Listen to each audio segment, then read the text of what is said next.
지금은 마트에 가면 음료수 코너에가 음료수들이 얼마나 종류가 많은지 모릅니다. 이것저것 다 세보아도 다 셀 수 없을 정도로, 기억하기 어려울 정도로 음료수의 종류가 너무 많습니다. 그런데 저 어렸을 때 음료수라고 해봤자 환타나 사이다 말고는 거의 없었습니다. 그것도 동네 시골의 구멍가게에서 그것을 한번 사 먹으려면 큰맘 먹고 사 먹어야 됐습니다. 그런데 저도 어렸을 때 그걸 먹고 싶었지만 먹을 수는 없었습니다. 집이 좀 어려워서. 그런데 제가 아주 어렸을 적으로 기억을 하는데 저희 부모님이 요즘은 보이지 않는 옛날 소주 대병 거기에다가 포도주를 좀 담궈 놓으셨던 것 같습니다. 그래서 저는 뭣도 모르고 포도주에 그것을 보면서 살짝 찍어서 맛을 봤습니다. 맛을 보니까 어떻습니까?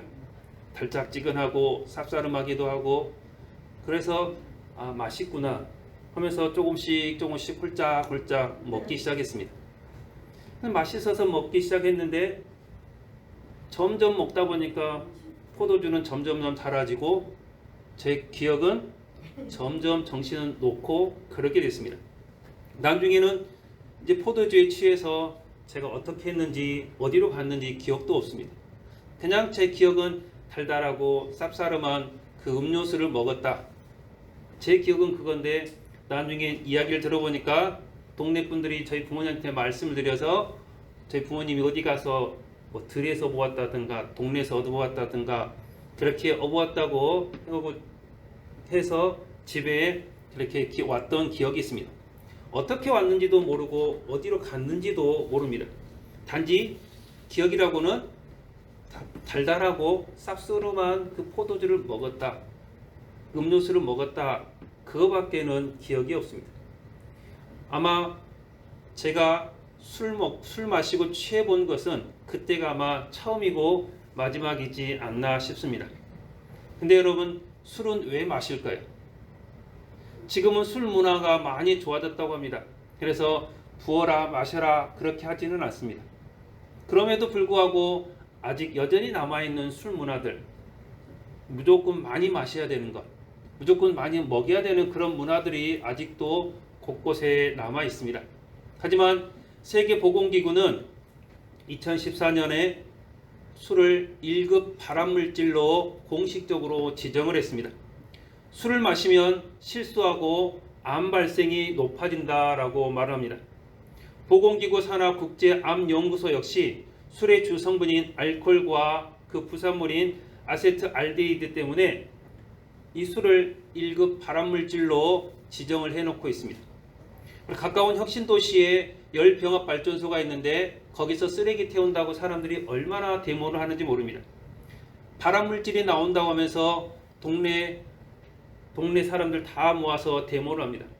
그런데 그 사람들은 발암물질이 나온다고 하는 그 열병합 발전소는 가동하지 못하게 하면서 날마다 자기 몸에다가 1급 발암물질을 날마다 들이붓는 사람들이 얼마나 많은지 모릅니다. 바울이 디모데야, 너 건강을 위해서는 포도주를 조금씩은 마셔도 된다라고 하지만 여러분, 많이 마시는 것, 그것은 발암물질을 우리 몸속에 아예 그냥 차곡차곡 쌓는 것과 같습니다. 술을 마시면 처음에는 기분이 좋아집니다. 그 다음에는 술을 마시다 보면 용감해지기도 합니다. 그리고 점점 더 용감해지면서 술을 마시면 기억을 잃어버립니다. 그리고 기억을 잃어버린 다음부터는 내 몸을 내가 조절할 수가 없습니다. 그래서 처음에는 내가 기분 좋아서 내가 술을 마시고, 좀 더 지나다 보면 술이 술을 마시고, 그 다음에는 술이 나를 마신다라고 말을 합니다. 인간의 존엄성이라고는 찾아볼 수가 없게 됩니다. 동네방네 소리를 다 지르고 다니고 어디에 실수를 하든지 사람을 만나고 그렇게 해도 자기가 어떤 행동을 하는지도 모르고 그렇게 합니다. 처음에는 사람과의 관계를 좋게 하기 위해서 술을 마시는데 시간이 많이 지나면 술을 마시면서 사람과의 관계가 더 악화되는 것들도 많이 볼 수가 있습니다. 그래서 성경에서는 술 취하지 말라라고 말하고 있습니다. 우리의 술 문화가 한 잔, 두 잔 마시고 끝나는 문화가 아닙니다. 어디 가서 술 마시는 사람들을 보면 그렇습니다. 그래, 가볍게 한 잔하고 커피 마시듯이 한 잔하고 기분 좋게 헤어지면 그나마 괜찮겠지만 우리 문화는 그렇지가 않습니다. 우리나라에 있는 술이 다 떨어질 때까지 내가 마셔버리겠다. 다른 사람들 술 못 마시게끔 내가 다 마셔버리겠다. 그러면서 온갖 술을 다 그 자리에서 다 마십니다. 이 가게에 있는 술 내가 다 마시고 다른 사람들 못 마시게 하겠다. 그 사명을 가지고 술을 다 먹어버립니다. 그러니 여러분, 술 취해서 더 이상 사람의 모습을 볼 수가 없는 것입니다. 우리나라의 문화가 그렇습니다. 그래서 성경에서는 술 취하지 말라, 이는 방탕한 것이니 오직 성령 충만을 받으라 라고 말을 하고 있는데, 우리나라의 술 문화를 보면서 우리나라는 사람들이 술을 마시면 가볍게 마시는 것이 아니라 취할 때까지, 인사불성이 될 때까지 마시는구나. 그러니 차라리 술을 마시지 않는 것이 낫다 해서 술을 마시지 말라라고 그렇게 정해놓고 있습니다. 어떤 분들은 그럽니다. 간혹 술은 한 잔씩은 마셔도 되지 않냐. 술 마시는 건 성경에도 앞서 말씀드린 것처럼, 바울이 디모데에 있던 것처럼 약으로 한 잔씩 마실 수는 있습니다. 그러나 그것이 습관이 되어서 내가 술에 취하게 되면 하나님도 알아볼 수 없고 내 가족도 알아볼 수 없는 동물처럼 되어버리기 때문에 우리는 아예 그 시작부터 하지 않는 것이 좋은 것입니다.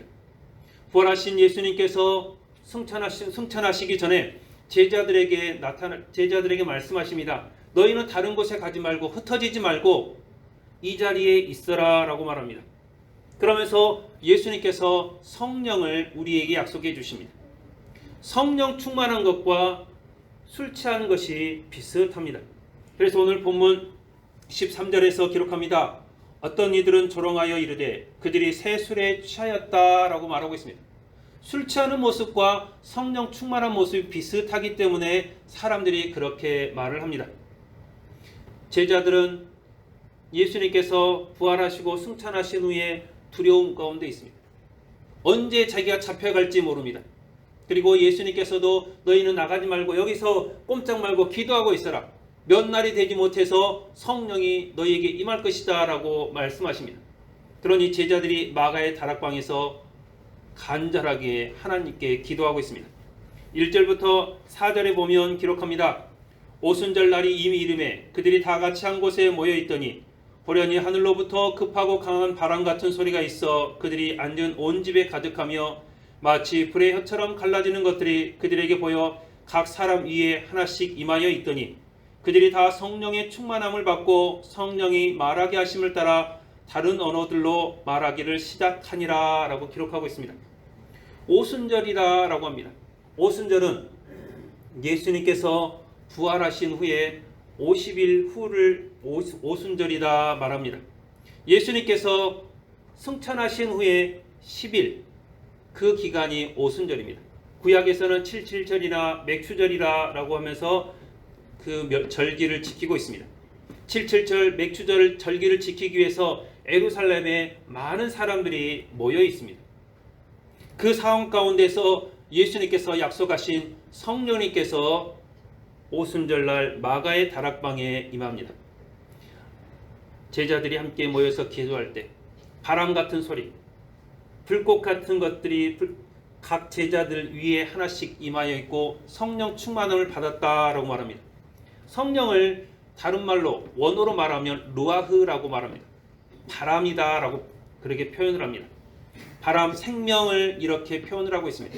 그래서 성령님께서 우리에게 임하실 때 바람처럼 부드럽게 스치듯이 임하기도 하고 또한 불처럼 강하고 뜨겁게 임하기도 합니다. 각 사람에게 다 임하시는데 각 사람마다 조금씩 다르게 임하는 것입니다. 우리의 신앙생활도 이 성령님께서 임하셔야만이 평안함을 찾을 수 있고 또한 두려움을 쫓아낼 수가 있습니다. 제자들이 두려움 가운데 있을 때 성령님이 임함으로 말미암아서 제자들은 용기를 찾았습니다.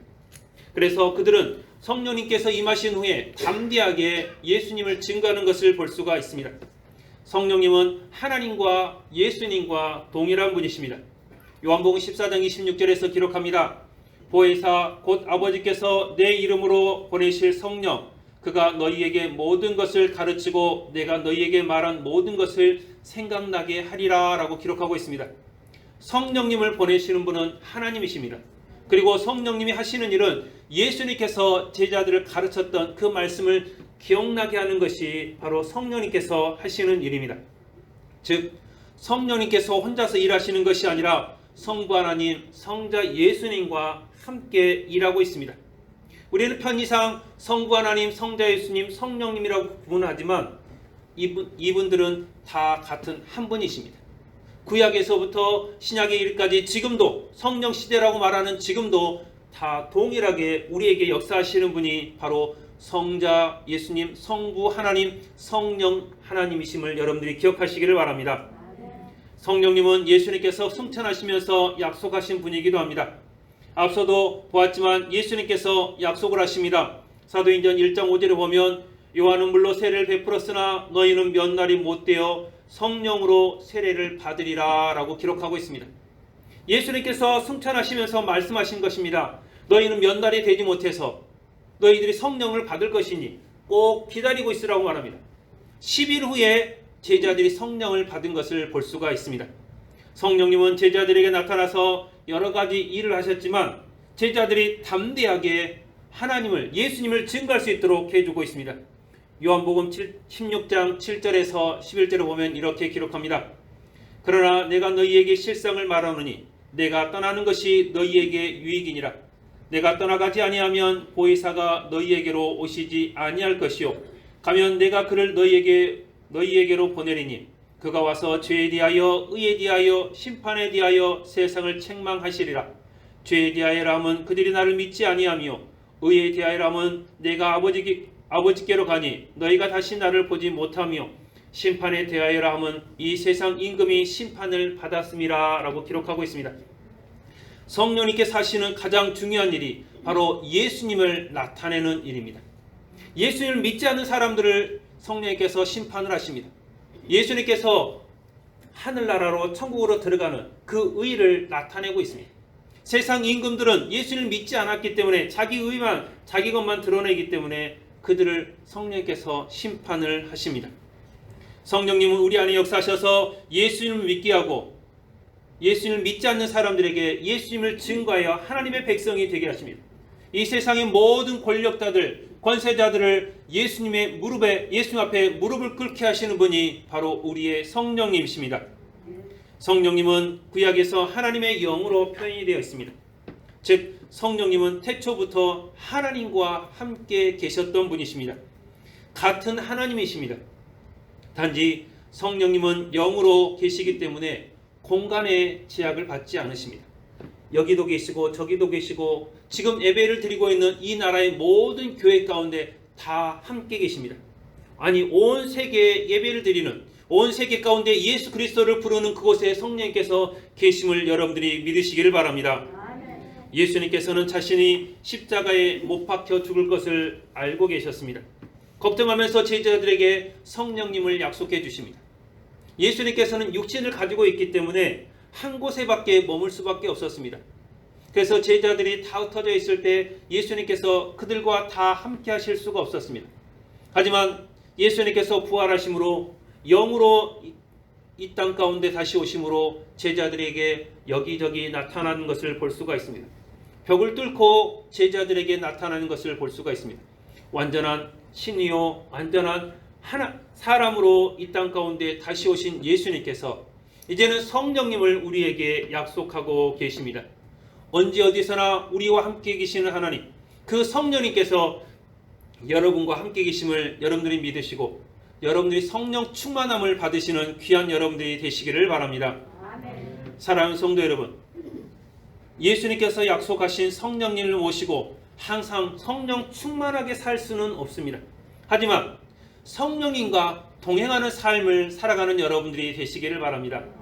항상 성령 충만해서 기쁘고 즐겁고 행복하게 항상 그렇게 살면 얼마나 좋겠습니까? 하지만 우리가 사람인지라 우리가 기분이 나쁠 때도 있고 기분이 다운될 때도 있고 힘들고 어려울 때도 있습니다. 그럴 때 내가 성령 충만하지 못할 수도 있습니다. 하지만 성령님께서 나와 함께 계신다는 사실만큼은 여러분들이 기억하시기를 바랍니다. 성령님께서 내가 힘들고 어려울 때도 함께 계시고 내가 괴로울 때도 함께 계시고 내가 잘 될 때 행복할 때도 성령님께서 우리와 함께 계심을 여러분들이 믿으시고 담대하게 성령님을, 예수님을, 하나님을 증거하는 여러분들이 되시기를 바랍니다.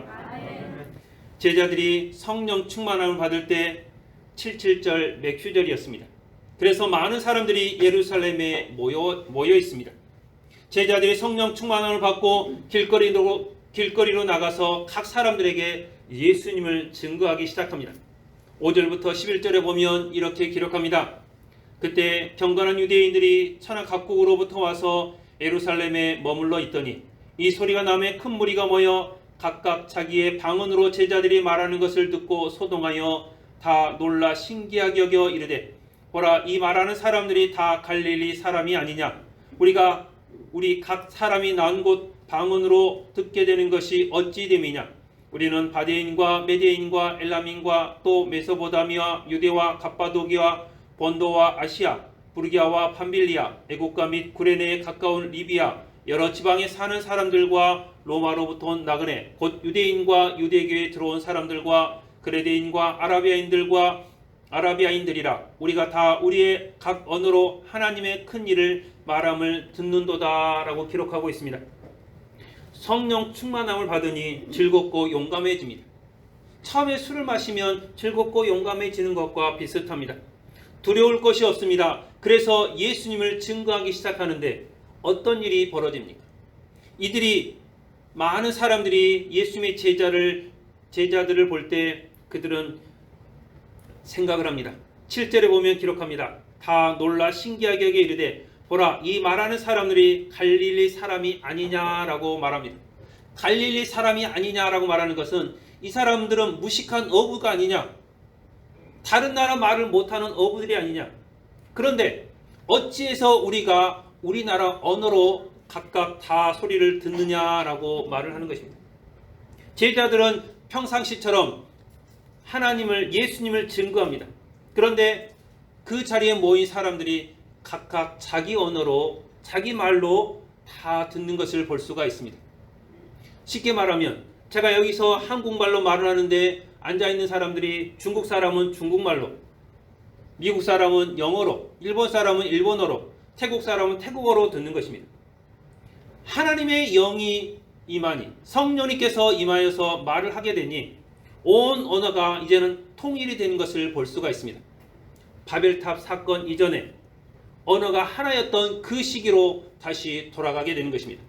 성령님께서 우리 가운데 임하시면 언어가 하나가 되고 하나님과 우리가 하나가 될 줄로 믿습니다. 그래서 우리가 죽어서 천국에 가면, 여러분 천국에서 미국 사람이랑 우리가 어떻게 이야기할까? 일본 사람이랑 어떻게 이야기할까? 중국 사람이랑 프랑스 사람이랑 어떻게 이야기할까? 고민하고 걱정하지 않으셔도 되는 것입니다.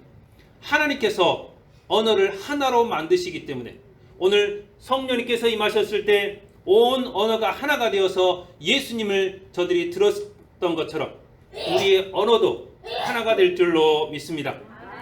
성령 충만함은 나의 이익과 즐거움을 위해서가 아니라, 나의 행복을 위해서가 아니라 하나님의 나라를 증거하기 위해서, 예수님을 증거하기 위해서 우리에게 임하는 것임을 여러분들이 기억하시길 바랍니다. 예수님을 증거하기 위해서 우리가 성령 충만해야 합니다. 두려움을 쫓아내기 위해서 성령 충만해야 됩니다. 즐겁게 행복한 삶을 위해서 우리가 성령 충만해야 합니다. 형통한 삶을 위해서 우리가 성령 충만해야 됩니다.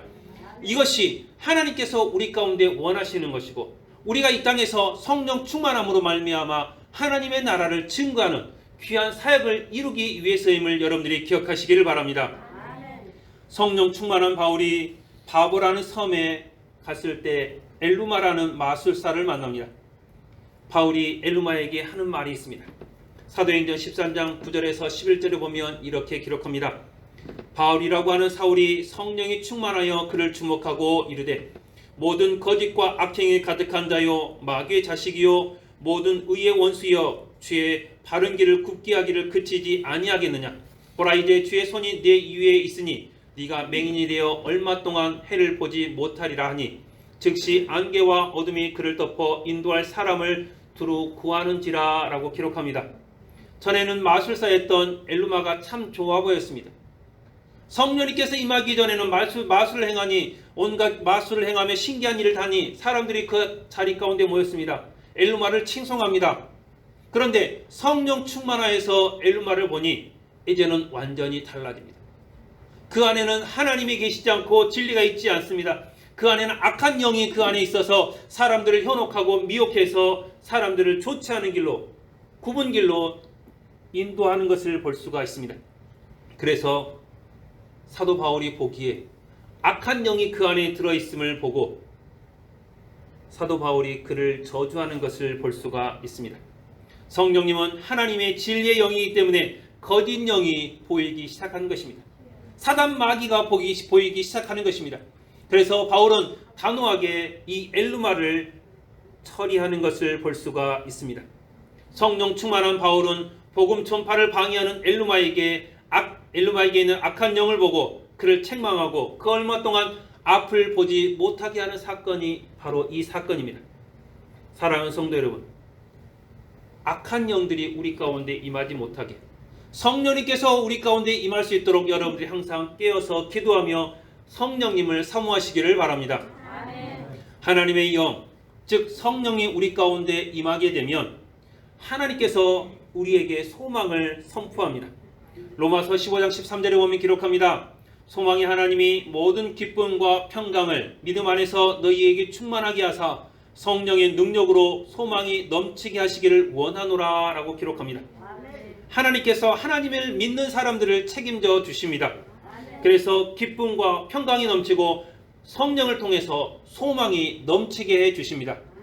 악한 영들은 하나님께서 책망하시지만 하나님을 믿는, 하나님을 따르는 그 하나님의 거룩한 사람들에게는 기쁨과 소망이 충만하게 해 주실 줄로 믿으시기를 바랍니다.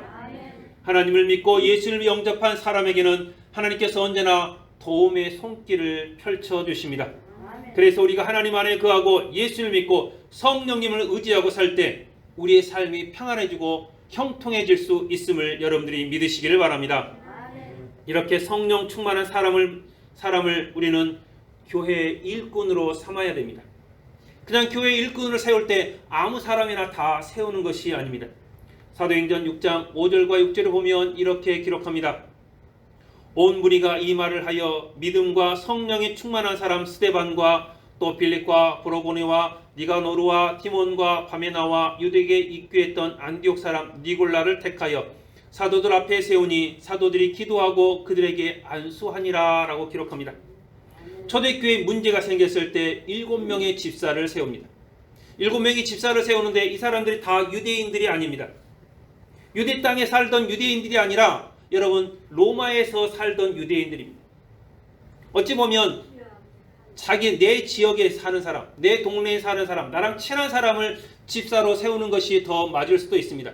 하지만 사도 바울이 아니라 베드로는 초대교회 7 집사를 세울 때 성령 충만한 사람을 세웠습니다. 믿음과 성령이 충만한 사람을 교회 일꾼으로 세웠을 때 초대교회의 문제가 다 사라지고 더욱더 평안히 든든히 서가는 것을 볼 수가 있습니다. 하나님 안에서 성령 충만한 사람, 믿음이 있는 사람을 교회 일꾼으로 삼아야 교회가 평안해지고 더 든든히 서가게 될 줄로 믿습니다. 성령 충만한 증거들은 이 세상에 너무나도 많습니다. 예수님께서 사역하는 모든 일도 바로 성령 충만함의 결과였습니다. 하나님의 일을 하는 사람들은 모두 성령 충만함으로 하나님의 일을 감당했던 사람들입니다. 지금 우리 가운데에서도 마찬가지입니다. 성령 충만한 사람들이 교회 일을 감당하고 또한 교회 일을 감당하고자 하는 사람들이 성령 충만했을 때 교회가 더욱더 부흥 성장할 줄로 믿습니다. 성령 충만하니 겁쟁이였던 베드로가 군사들 앞에서, 관원들 앞에서, 제사장들 앞에서 예수님을 담대하게 증거합니다. 그리고 그들에게 말합니다. 내가 너희를 두려워하랴, 하나님을 두려워하랴. 내 목숨만을 빼앗고 빼앗을 수 있는 너희를 두려워하는 것이 아니라 내 목숨과 내 영까지 책임지는 하나님을 두려워하겠다라고 베드로는 말을 합니다. 성령 충만한 결과인 것입니다. 성령 충만함은 이렇게 우리에게 용기를 주고 기쁨을 주고 소망을 주어서 하나님의 일을 충분히 감당하게 할 줄로 믿습니다. 사랑하는 성도 여러분, 누구든지 지혜가 부족하거든 꾸짖지 않고 이주시는 하나님께 구하라고 했던 것처럼 여러분, 우리가 성령 충만함을 하나님께 구하시기를 바랍니다. 성령 충만함으로 성령님께서 우리 가운데 거하심으로 여러분들이 하나님의 일꾼이 되어서 여러분이 교회의 든든한 기둥이 되시고 여러분의 삶 가운데 하나님의 소망이 넘쳐나기를 주님의 이름으로 축원합니다. 이렇게 놀라운 성령 충만의 증거가 있음에도 사람들은 두려워서 성령 충만을 인정하지 못합니다. 내가 경험하지 않았기 때문에, 내가 모르기 때문에, 내가 인정하지 않고 두려워하면서 다른 것으로 오히려 비방을 합니다. 내가 모른다고 해서 존재하지 않는 것이 아닙니다. 내가 경험하지 않았다고 해서 존재하지 않는 것이 아닙니다. 겸손히 인정할 때, 그렇구나, 나는 모르지만 당신이 경험한 것은 맞습니다. 그렇게 인정할 때 우리 가운데 평안함이 있고 우리 가운데 화평이 있는 것입니다. 그런데 이 사람들은 내가 경험하지 않았다고 해서, 내가 알지 못한다고 해서 술 취했다고 제자들을 비방합니다. 12절과 13절에 기록합니다. 다 놀라며 당황하여 서로 이르되 이 어찌 된 일이냐 하며 또 어떤 이들은 조롱하여 이르되 그들이 새 술에 취하였다 하더라 라고 말합니다. 성령 충만한 제자들을 보면서 그들은 술에 취했다고 말합니다. 술에 취한 모습과 성령 충만한 모습이 비슷하기 때문에 그렇게 말할 수도 있습니다. 즐겁고 기분이 좋습니다. 에너지가 넘치고 두려움이 다 사라집니다. 그러나 술을 마신다고 해서 문제가 해결되지 않습니다. 술을 마신다고 해서 내게 있는 문제가 해결되는 것이 아니라 오히려 문제가 더 커지기도 합니다. 술을 더 많이 마시면 내가 이성을 잃어버리고 더 많은 문제들을 만들어냅니다. 하지만 성령 충만하면 내가 행복하고 기쁘고 담대할 뿐만 아니라 내 이성이 그대로 살아있으므로 다른 사람과의 관계가 더 회복이 되어집니다. 그리고 내 문제가 성령님께서 내 문제를 해결해 주시기 때문에 나의 문제도 다 해결받게 될 줄로 믿으시기를 바랍니다. 성령 충만함은 자신의 이성이 사라지지 않습니다. 내 생각이 사라지지 않습니다. 술은 어느 정도 마시면 내 생각도 내 뜻도 내 몸도 내 마음대로 못하지만 성령 충만하면 우리가 아무리 성령 충만하고 뜨겁고 열정적인다 할지라도 내 몸 하나는 내 마음대로 할 수 있습니다. 내가 하고 싶은 말도 충분히 내 마음대로 할 수가 있습니다. 사랑하는 성도 여러분, 우리들은 이 성령 충만함을 받아서 하나님께 귀하게 쓰임받는 여러분들이 되시기를 바랍니다. 그런데 내가 알지 못한다고 해서 비방하는 사람들을 보면 너무나 안타깝기 짝이었습니다. 예수님께서 십자가에 달려 죽으실 때 한편 강도는 예수님을 비방합니다. 마태복음 27장 38절에서 44절을 보면 기록합니다. 이때 예수와 함께 강도들이 십자가에 못 박히니 하나는 우편에 하나는 좌편에 있더라. 지나가는 자들은 자기 머리를 흔들며 예수를 모욕하여 이르되 성전을 헐고 사흘에 짓는 자여 네가 만일 하나님의 아들이여든 자기를 구원하고 십자가에서 내려오라 하며 그와 같이 대제사장들도 서기관들과 장로들과 함께 희롱하여 이르되 그가 남은 구원하였을 때 자기는 구원할 수 없도다. 그가 이스라엘의 왕이로다. 지금 십자가에서 내려올지어다. 그리하면 우리가 믿겠노라. 그가 하나님을 신뢰하니 하나님이 원하시면 이제 그를 구원하실지라. 그의 말이 나는 하나님의 아들이라 하였도다 하며 함께 십자가에 못 박힌 강도들도 이와 같이 욕하더라 라고 기록합니다. 예수님을 십자가에 못 박힌 그 사건을 강도들이 비방하고 있습니다. 십자가에 못 박는다는 사건이 어떤 사건입니까? 보통 사람들 십자가에 못 박지 않습니다. 엄청나게 큰 죄를 지은 사람들, 다른 사람들의 본보기로 십자가에 못 박아 버립니다. 너희는 다시는 이렇게 죄 짓지 마라. 너희들이 이런 죄를 지면 이게 십자가에 못 박아서 내가 다른 사람 본보기로 삼아 버릴 테니 죄 짓지 말라면서 큰 죄를 지은 사람을 그렇게 십자가에 못 박는 것입니다. 즉 십자가에 못 박혔다는 것은 엄청난 큰 죄, 흉악범을 지은 그런 사람들이 십자가에 못 박히는 것입니다. 그런데 한편 강도가 예수님을 비방합니다. 왜 십자가에서 내려오지 못하느냐? 왜 다른 사람 구했는데 너는 구원하지 못하느냐? 오히려 비방합니다. 그런데 다른 편에 있는 강도는 그럽니다. 그만해라.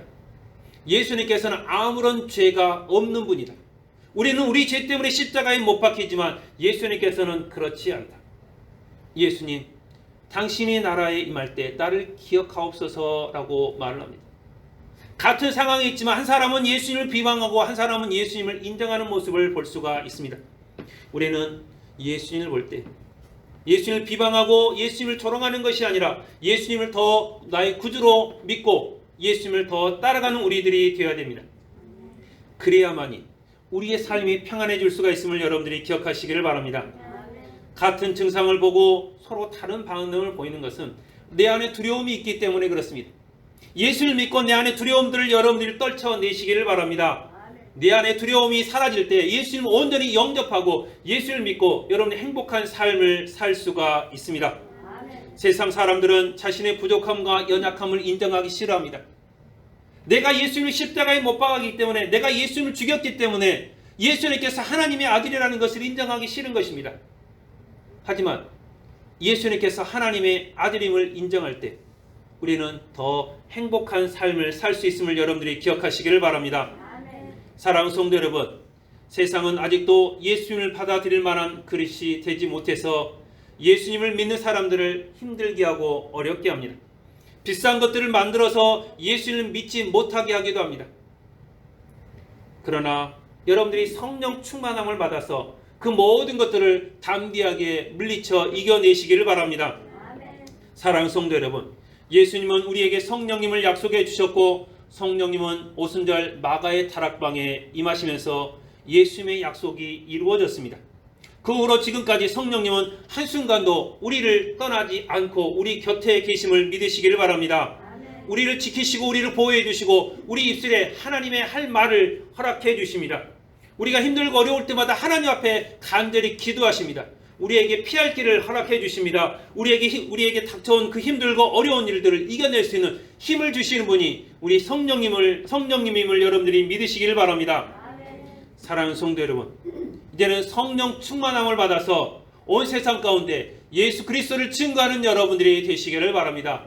그래서 모든 사람들과 함께 행복하고 즐거운 삶을 살아가고 세상이 감당하지 못할 만한 큰 능력을 행하는 귀한 여러분들이 되시기를 바랍니다. 온전히 성령 충만한 삶을 살아서 예수님을 증거하고 하나님의 나라를, 교회의 덕을 세워가는 귀한 여러분들이 되시기를 주님의 이름으로 축원합니다. 기도하겠습니다.